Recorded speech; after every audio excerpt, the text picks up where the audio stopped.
Assalamualaikum dan selamat sejahtera. Saya Madam Isma.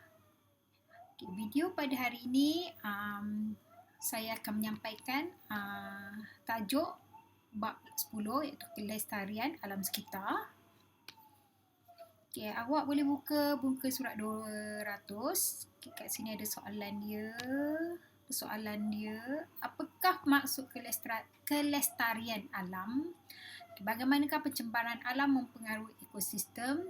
Apakah yang anda faham tentang pembangunan lestari? Mengapakah sekuriti makanan sangat penting? Dan bagaimanakah aplikasi teknologi hijau dapat melestarikan alam? Sebenarnya awak dah pun belajar basic daripada tingkat menengah rendah lagi.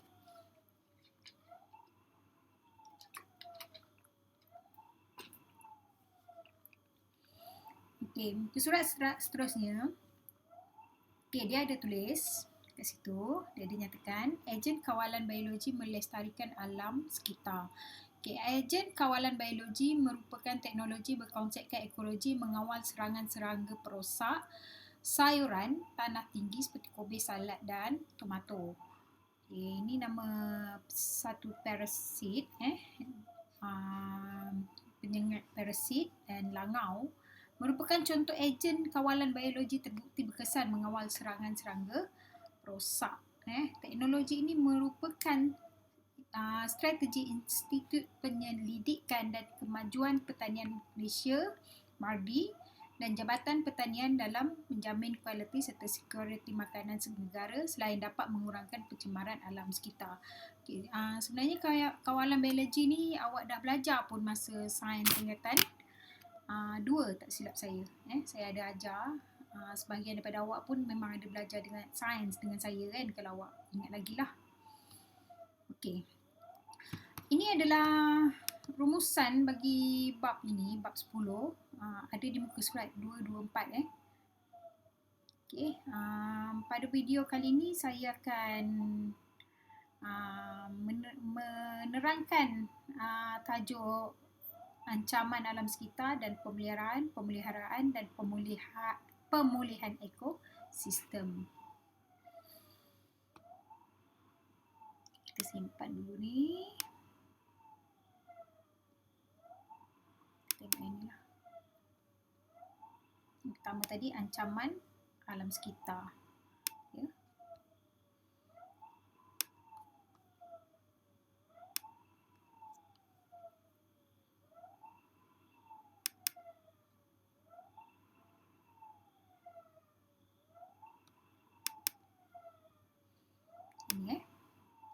Ancaman alam sekitar. Definisi sebelum kita belajar ancaman alam sekitar, kena tahulah apa maksud kelestarian alam sekitar. Ini ada di muka surat.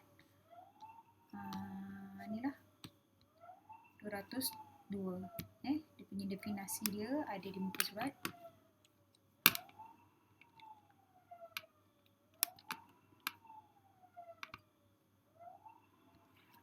Ada di muka surat.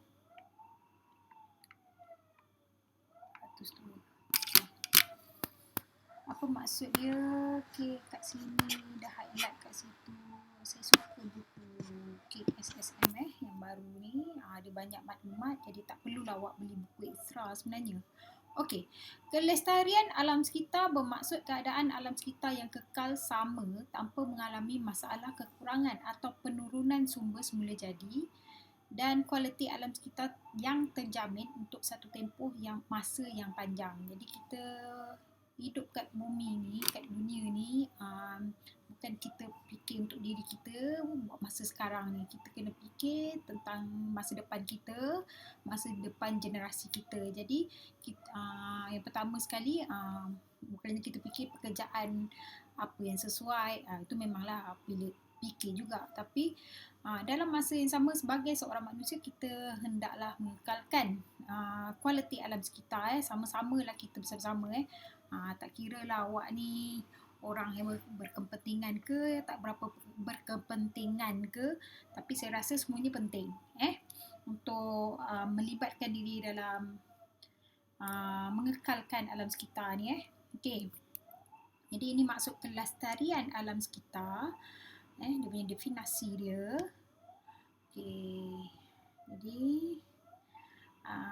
ada beberapa contoh lah sebenarnya dah berlaku sejak zaman saya belajar lagi lah. Okey, 3 tong kita semula ni. Tapi kadang-kadang ada jugalah orang yang buat vandalisme ni. Dia nampak tu sampah ni aja dia main buang aja. Sebenarnya buang sampah secara harian tu yang dikutip oleh lori sampah tu pun ada cara dia. Kalau awak perhatikan ada beberapa jenis plastik sampah, warna plastik sampah. Biasanya sampah makanan plastik hitam lah, sampah sisa makanan.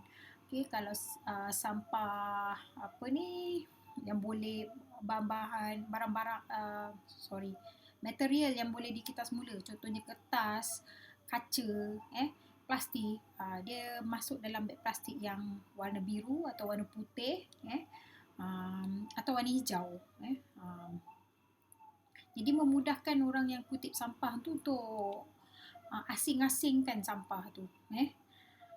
Okey.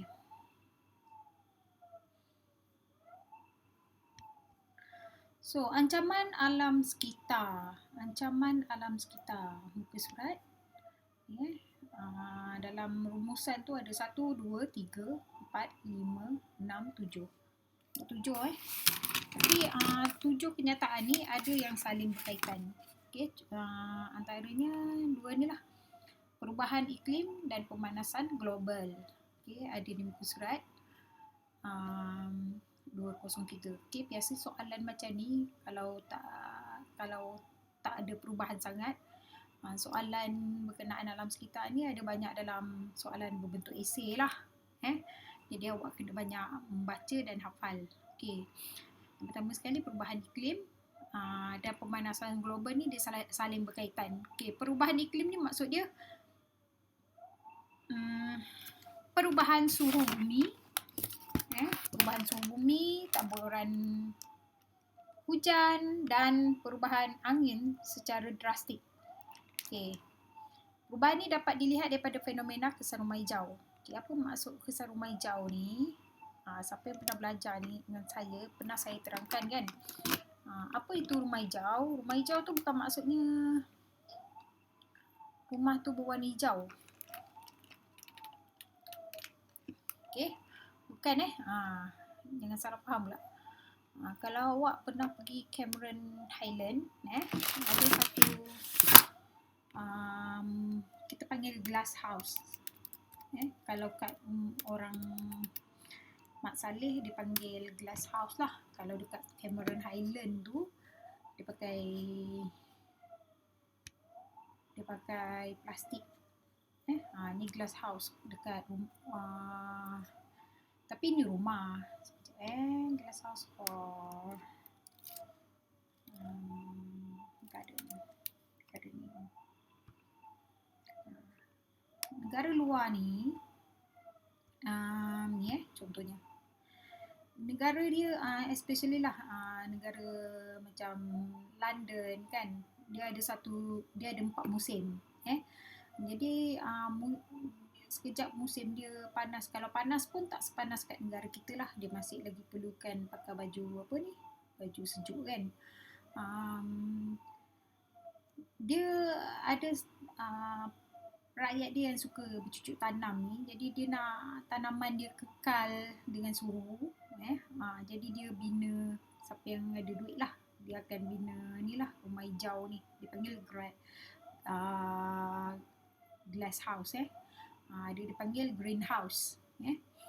Itu sebenarnya kenapa dia gunakan ni. Jadi apabila cahaya masuk ni menembusi glass ni, cahaya yang keluar tu, cahaya haba yang masuk tu akan terperangkap dalam glass house ni. Ini sama juga konsep yang digunakan di Cameron Highland lah.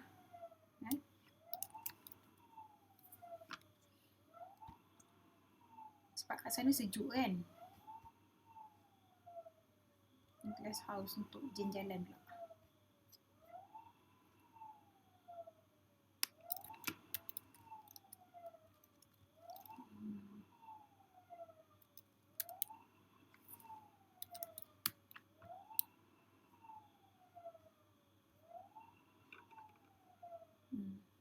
macam ni. Ni kira konsep yang samalah, greenhouse, glass house. Cahaya masuk, meningkatkan haba yang terperangkap dalam, kita panggil ni rumah lah, kemah. Okay. So, jadi apa kaitannya greenhouse ni, glass house, greenhouse ni dengan bumi ni? Dia macam ni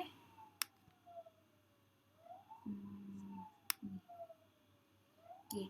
Kalau secara normal, natural greenhouse effect. Okay. Kita setiap masa lah menghasilkan gas karbon dioksida, gas apa lagi?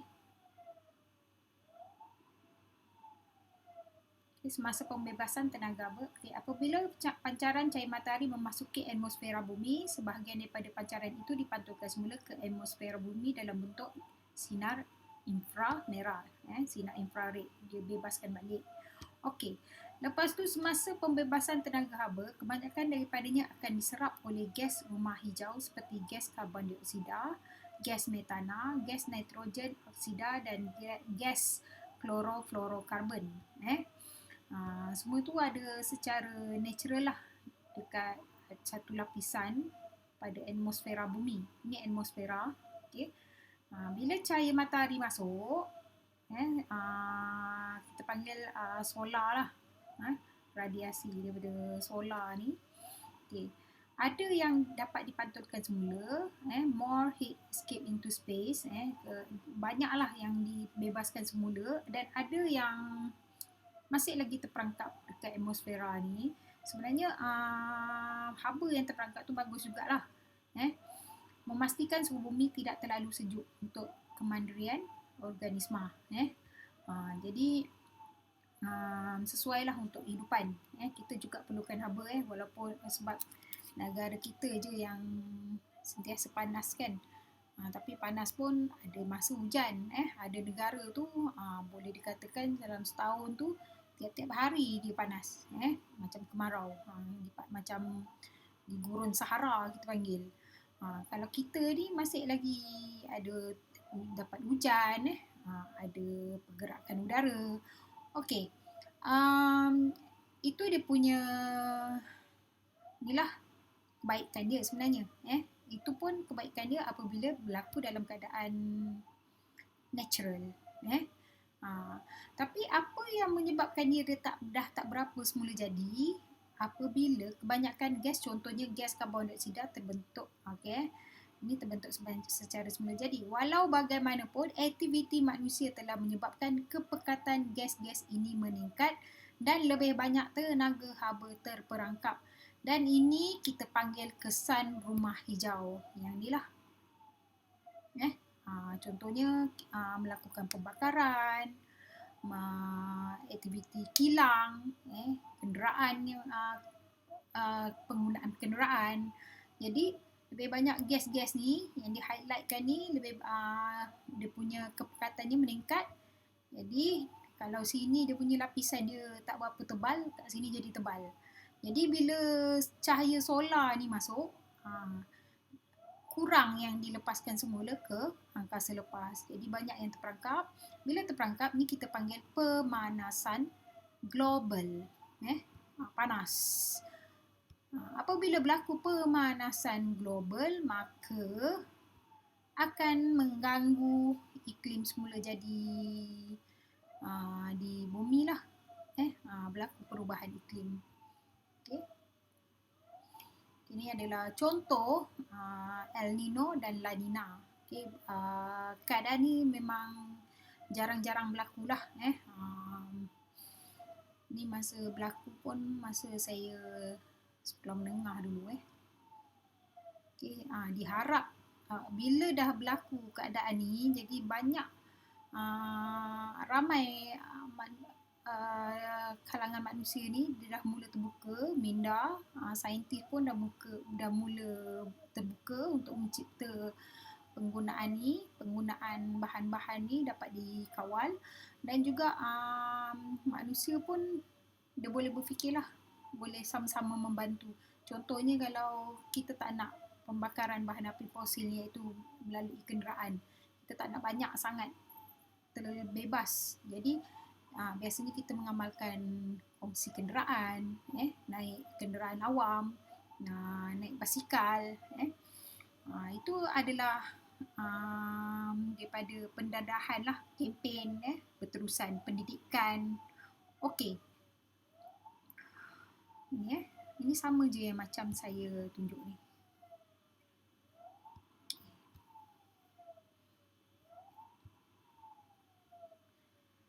Penyahutanan dan kehilangan biodiversity. Okay, ni. Mana tadi? Okay, ni dah. Ni dua ni ada kaitan. Okay. Bila berlaku pemanasan global, awak kena ingat pesan rumah hijau lah. Yang pesan rumah hijau yang tak natural lah, yang tak semula jadi, dia juga boleh mengubah iklim dunia. Okey. Seterusnya penyahutanan dan kehilangan biodiversity. Ini berkaitan dua ni.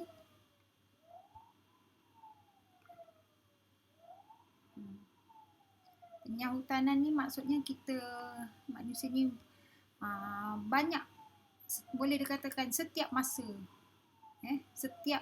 menebang pokok secara besar-besaran lah. Okay. Baru-baru ni berlaku dekat Malaysia sendiri, menjadikan di Tasik apa tu, Pahang, di Pahang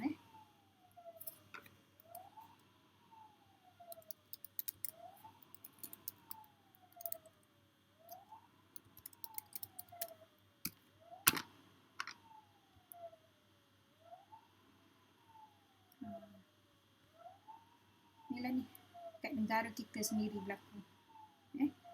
Apabila berlaku pendedahan demi pendedahan, jadi saya rasa, saya yakin aktiviti ni dia akan mula start berkurangan lah. Ni kat Pahang. Asal gambar macam ni, sekarang dah jadi macam ni. Macam orang kepala botak kan. Muda-muda rambut lebat. Dah tua dia jadi botak pula. Daripada handsome jadi tak handsome. Okey. Dapatkah anda bayangkan apa yang berlaku kepada hutan sekiranya pokok-pokok ditebang tanpa perancangan? Kita perlu tebang sebenarnya pokok, tapi perlu perancangan lah. Sebab apa? Setiap hari manusia memerlukan produk daripada pokok. Sebenarnya ada cara dia. Okey. Dan kita juga memerlukan pembangunan lah. Okay, penyahutanan merupakan penyebab utama kepada kehilangan biodiversity. Jadi dua-dua ni ada kaitan. Macam saya cakap tadi lah. Dua-dua ni sangat berkaitan. Biodiversity ni awak ada belajar masa form 2. Okay. Kehilangan habitat bagi haiwan-haiwan liar akibat penyahutanan bagi aktiviti pembangunan dan pertanian telah menyebabkan kepupusan banyak spesies flora dan fauna ni. Satu contoh Malaysia kehilangan badak sumbu Sumatera betina terakhir selepas Iman disah. Badak sumbu tu dinamakan Iman, disahkan mati pada 23 November 2019 di Sanctuary Sabbadak Borneo, hutan simpan hidupan liar Tabin di Lahad Datu.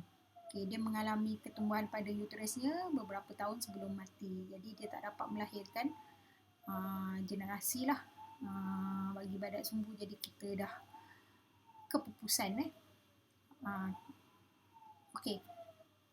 Sebenarnya ada tujuan penyahutanan macam saya cakap tadi. Satu, untuk pembinaan, pembuatan perabot, kertas.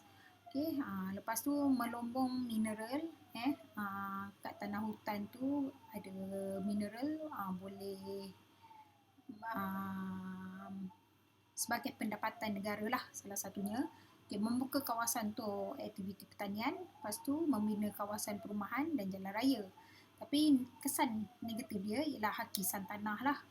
Dalam proses ni dia bukannya boleh berlaku dalam sekelip mata, dia ambil masa. Jadi pertama sekali hakisan tanah lah. Banjir kilat. Maksudnya sebelum tu banjir hujan biasa. Banjir kilat tu maksudnya banjir tu dia berlaku secara tiba-tiba. Ada orang tu dia orang yang berdekatan menghadapi banjir kilat ni biasanya di Pahang lah. Dia cakap tak sampai 1 jam rumah dia habis penuh dengan air. Itu namanya banjir kilat. Lepas tu perubahan iklim, macam yang pertama tu lah tadi, perubahan iklim. La Nina, El Nino tu. El Nino ni satu negara, satu kawasan negara tu panas, dalam masa yang sama satu negara yang lain dalam masa yang sama berlaku banjir. Okay. Kehilangan biodiversiti lah. Bila tumbuhan banyak ditebang, jadi banyak haiwan mati kerana kehilangan habitat lah. Jadi bila dia tak ada tempat tinggal. Okay, mengganggu kita nitrogen, kita air dan kita karbon. Ni awak ada belajar apa itu kita air, kita karbon, dan kehilangan kawasan tadah had air. Okay, macam ni lah. Bila hutan ditebang, jadi tanah tu terbuka pada udara. Jadi setiap masa tanah tu akan terdedah pada angin. Dalam masa yang sama macam saya cakap tadi lah, bila berlaku hujan, tanah tu akan bergerak bersama-sama dengan air hujan tu lah. Dia akan dibawa ke sungai-sungai berdekatan. Biasa sungai tu bersih je. Bila berlaku macam ni, penyahutanan, sungai tu akan berkelodak lah. Macam ni. Macam kes ni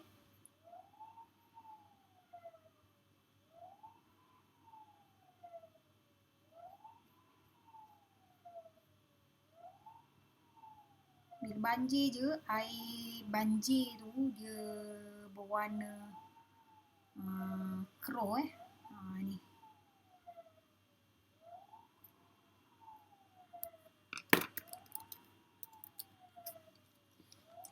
Air dia berwarna lumpur. Orang kata banjir lumpur. Siapa yang hadapinya tu, rumah dia ditenggelami banjir lumpur tu memang banyak lah kerosakan. Okay. Ronggokan tanah tu jadi lumpur lah. Okay. Perubahan global yang disebabkan oleh pencemaran menjadi penyumbang kepada kehilangan biodiversiti. Okay. Pemburuan hidupan liar secara haram bagi tujuan industri makanan, perubatan, kraftangan mengakibatkan pengurangan populasi spesies haiwan yang membawa kepada keputusan. Okay.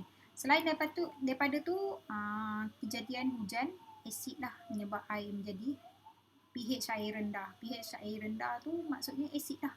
Ni form tu ada belajar kan, asid dan alkali. Bila pH rendah, tandanya ni lah sebab kat dalam udara ni ada gas-gas berasid. Dia diserap oleh air hujan yang turun tu. Kebanyakan telur ikan tidak dapat menetas, sebilangan ikan dewasa mati sebab air hujan ni dibawa gas berasid, menyerap gas berasid dan turun masuk ke dalam aliran sungai. Jadi tak sesuai lah untuk hidupan akuatik. Okay, seterusnya ni ni dah. Okay, seterusnya ni lah.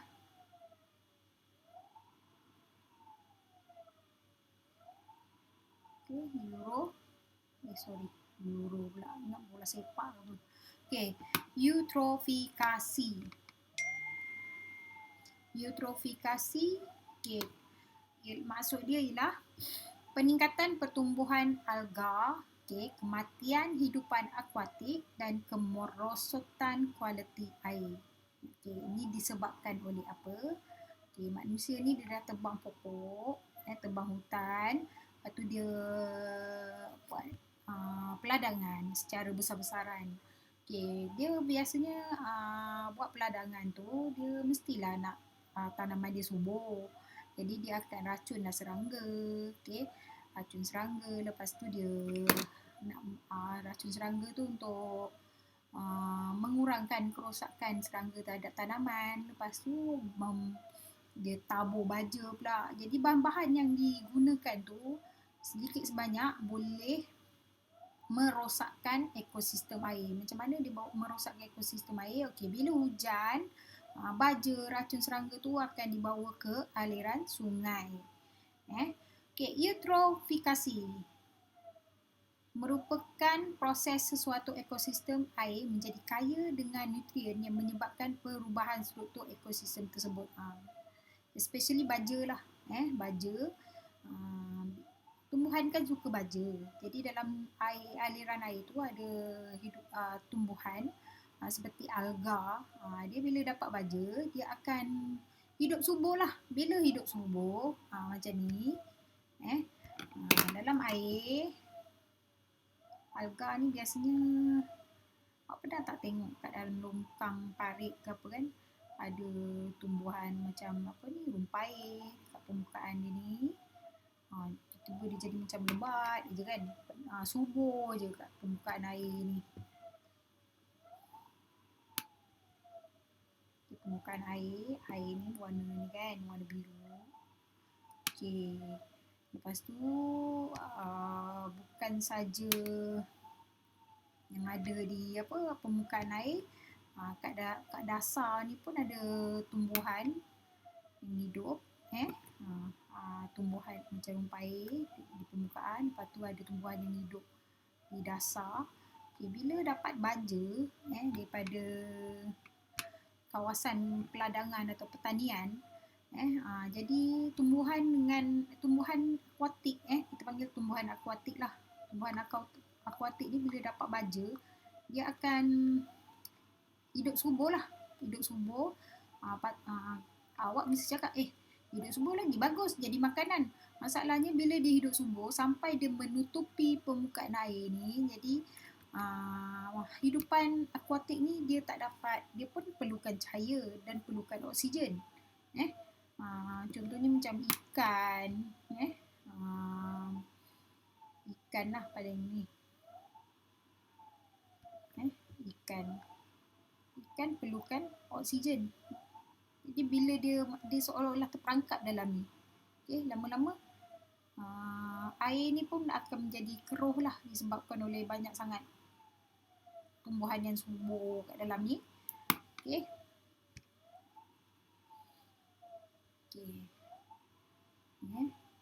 Keadaan ini mengurangkan penembusan cahaya matahari. Jadi cahaya matahari, satu lagi efek dia punya efek dia, cahaya matahari ni tak dapat tembus lah. Cahaya matahari ni tak dapat tembus masuk dalam ni. Dia terkeluar balik. Dapat tembus pun sikit je. Jadi kadar fotosintesis oleh tumbuhan akuatik menjadi rendah. Lama-lama walaupun dia nampak macam makin banyak tumbuhan tu, tapi bila dah banyak sangat yang menutupi permukaan air ni, yang kat dasar air ni tak dapat cahaya matahari lah. Bila tak dapat cahaya matahari, jadi tak dapatlah dia nak menjalani fotosintesis yang kat sini. Yang kat permukaan air ni tak ada masalah. Okey. Hal ini menyebabkan tumbuhan dan haiwan akuatik banyak mati. Yang kat dasar ni banyak mati. Jadi kat dasar ni lah utamanya akan banyak mati. Saya merahkan dia. Okey. Dalam masa yang sama, bila dia banyak mati, semakin banyak alga dan alga tu makin banyak, dan organisma akuatik mati. Okey, semakin tinggi populasi bakteria pengurai. Bila banyak sangat bangkai kat dalam air tu, jadi ada satu bakteria pengurai.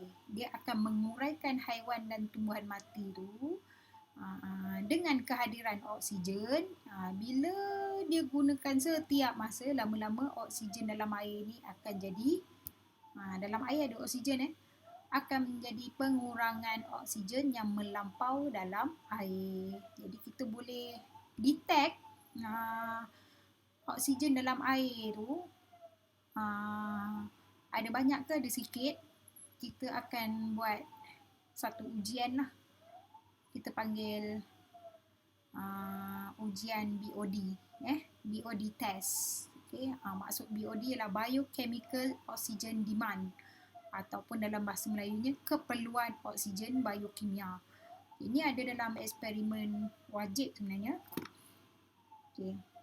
Saya nak awak tengok sedutan ni.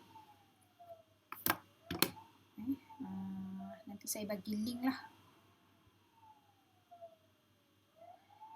Ini eksperimen kandungan oksigen dia cakap. Ganggu pula.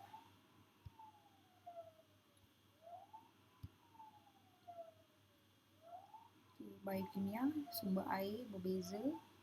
Ini sampel air kolam. Dia dah sukat. Dia masukkan kat dalam satu botol reagent. Lepas tu tutuplah. Dia ambil sukat 1 ml metalina biru 0.1%. Metalina biru ni warna biru lah. Menggunakan jarum suntikan, ada jarum ni penting sebab dia nak suntik betul-betul kat dasar sampel air tu.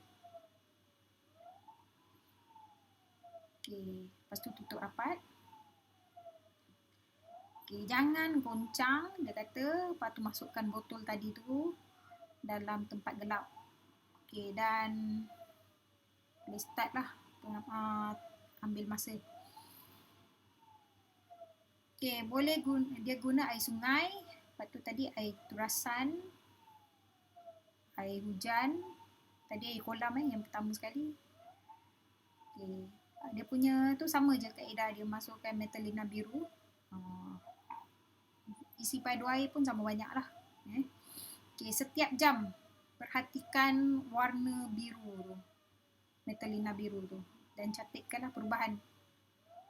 Kat sini pun dah nampak kan. Masih biru. Selepas 2 jam. Yang mana satu yang masih biru. Dan mana satu dah mula jernih. Selepas 2 jam. Tulislah kat situ. Dia kata dia punya kenyataan dia. Kalau air sungai dia warna biru tu banyak luntur. Yang air kolam tu luntur dia sikit je. Air hujan dengan turasan kekal warna dia. Selepas 3 jam yang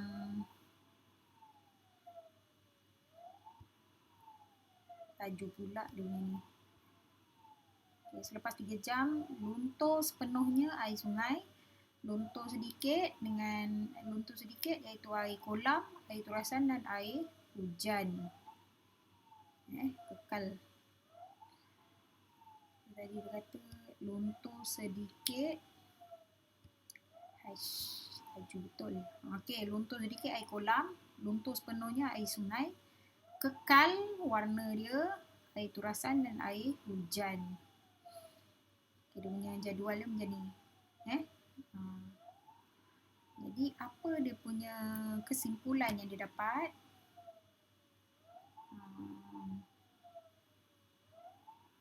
Semakin cepat masa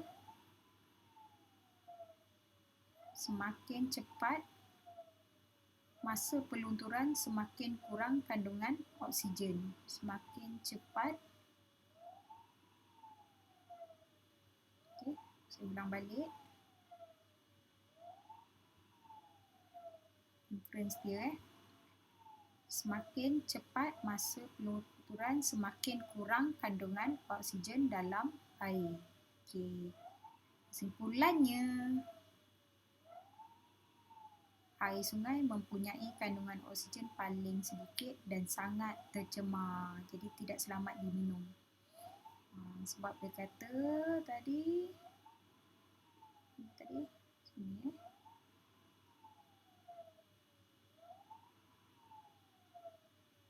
air sungai paling tercemar. Bila dia jernih, maksudnya dia paling kurang oksigen. Jadi yang ni masih biru, ni kekal biru, itu tandanya oksigen dia masih banyak lah. Okay.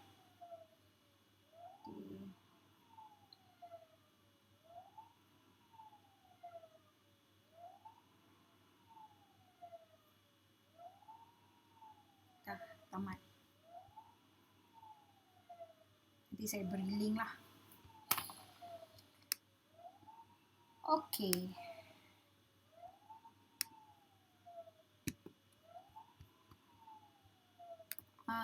Faktor-faktor yang menyebabkan eutrofikasi, okey, selain inilah peladangan, okey, ternakan, pembangunan kawasan pembinaan, menghasilkan nitrat dan fosfat, okay, aktiviti pelombongan, termasuk juga inilah kadang-kadang okey, sungai berdekatan, okey, masyarakat berdekatan pun suka buang sampah ke sungai kan. Samalah juga yang ada kat Sungai Rengit. Saya tengok foto je kan. Okay, lepas tu loji kumbahan air kumbahan terawat juga boleh ni, walaupun terawat lah. Okay, kilang bahan buangan domestik.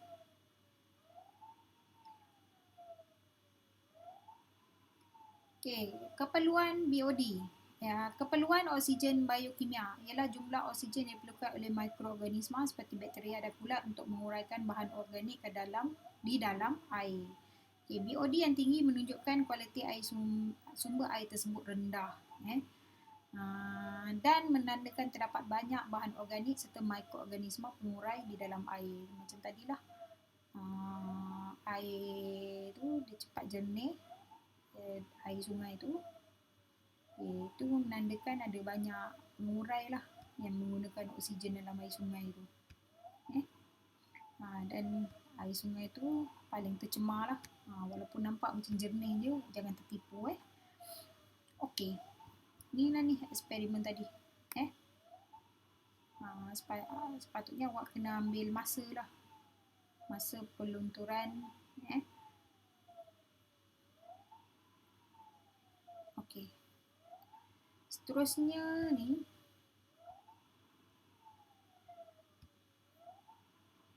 eutrofikasi dah. Point kat sini. Apa ni tadi? Eutrofikasi ni. Point kat sini lah.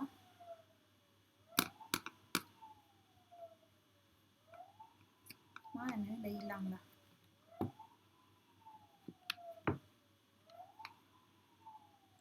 Okay, pertumbuhan alga.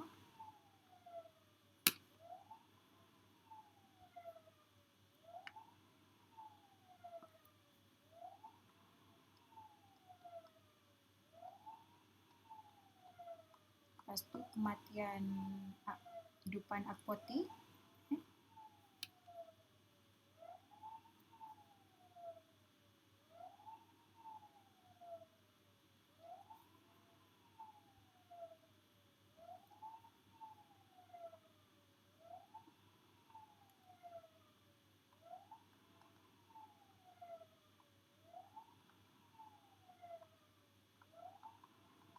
Lagi satu,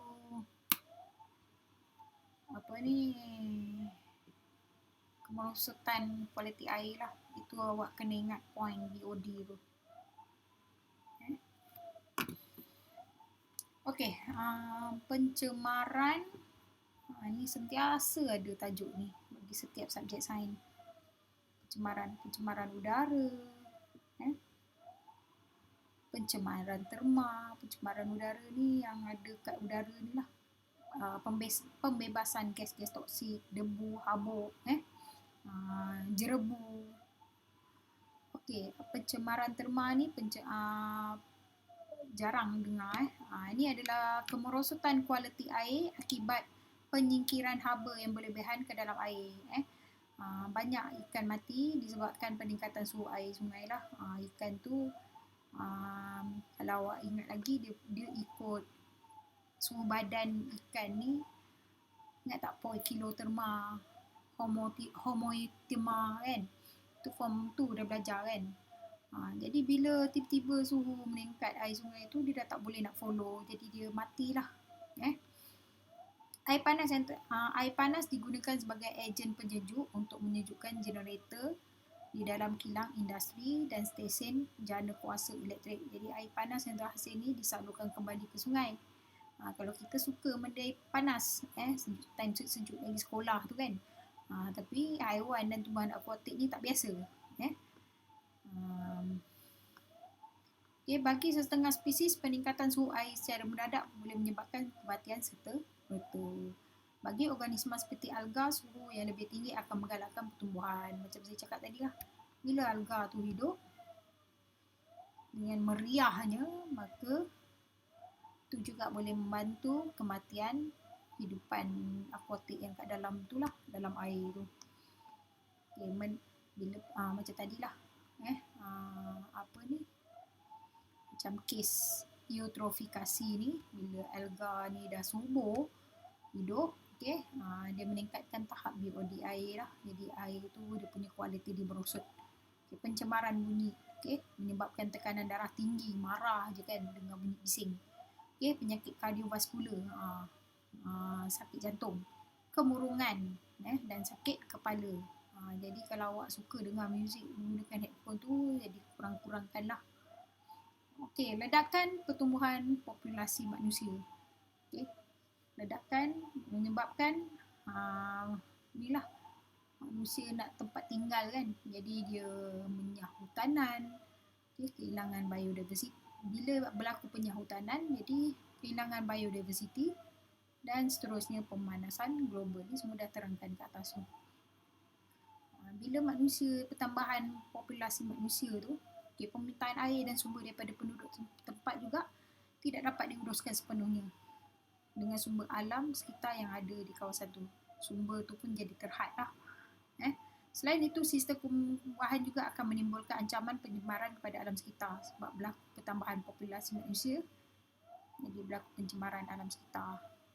Bagi mengatasi masalah ini, teknologi rawatan air digunakan tetapi akan menyebabkan peningkatan kos.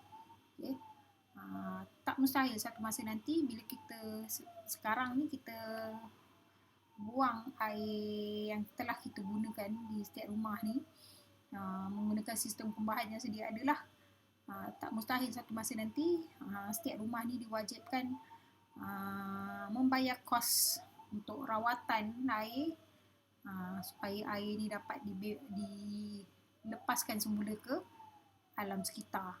Tak mustahil. Sekarang ni dah ada in the water tu.